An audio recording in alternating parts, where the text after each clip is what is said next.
এই মুহূৰ্তৰ বাবে লৈ আহিছোঁ এটি গুৰুত্বপূৰ্ণ খবৰ।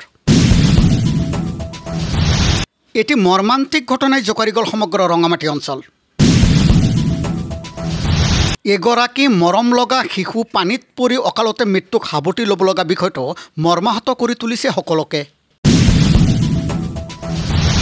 খোটাপাৰা স্থিত এখন দ খাবৈত পৰি মৃত্যু হৈ পানীত উপঙি উঠাৰ পিছতহে ৰাইজৰ চকুত পৰে। লগে লগে লাগি যায় হোৱা দোৱা। জানিব পৰা মতে পানীৰ পৰা উদ্ধাৰ কৰি চাপৰ চিকিৎসালয়লৈ লৈ আহে যদিও শিশুগৰাকীক মৃত্যু বুলি ঘোষণা কৰে চিকিৎসকে।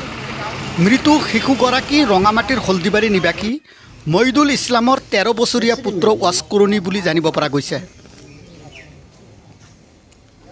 উক্ত ঘটনা সন্দৰ্ভত এতিয়া সমগ্ৰ অঞ্চল জুৰি পৰিছে হকৰচা। 30 ফুট মান আছে আৰু একজন মাৰা গৈছিল। এইখন পানীতে হয় এইখনতে তাৰে ভাগিনা হয়। ইয়াত পৰি মৃত্যুবৰণ কৰিছে।